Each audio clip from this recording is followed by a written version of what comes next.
వెంకటేశ్వరుడు వెలిసిన పవిత్ర పుణ్యక్షేత్రం తిరుమల. స్వామివారి దర్శనార్థం తిరుమలకు నిత్యం దేశ విదేశాల నుండి వేల సంఖ్యలో భక్తులు చేరుకుంటారు. స్వామివారి దివ్యమంగళ స్వరూపాన్ని శ్రీవారి దర్శనానికి సామాన్యులే కాదు, సినిమా సెలబ్రిటీలు, రాజకీయ ప్రముఖులు, క్రీడాకారులు కూడా వస్తుంటారు. సాధారణంగా మగవారు అధిక సంఖ్యలో ఆభరణాలు ధరించడం అరుదుగా చూస్తుంటాం. కేవలం మహిళలు మాత్రమే వివిధ రకాల ఆభరణాలు ధరించేందుకు మక్కువ చూపుతారు. కాలం మారుతున్న కొద్దీ మగవారిలోనూ కొందరు బంగారు ఆభరణాలు ధరిస్తూ ఉంటారు.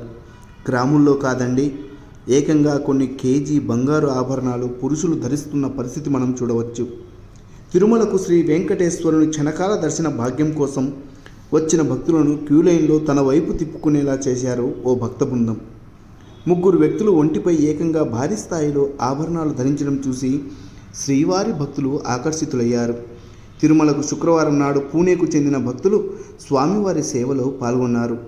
శ్రీవారి విఐపి విరామ సమయంలో పూణేకు చెందిన గోల్డ్ ఉమెన్ పాల్గొన్నారు.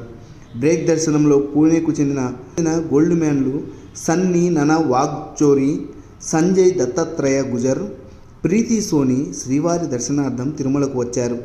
2 చేతుల్లో వేళ్లకు సరి సమానంగా చేతి ఉంగరాలు, 2 చేతులకు భారీ కంకణాలు, మెడలో పెద్ద చైన్లను ధరించారు. వీరి ఒంటిపై దాదాపు 25 కేజీల బరువు గల బంగారు ఆభరణాలు ధరించి శ్రీవారిని దర్శించుకున్నారు.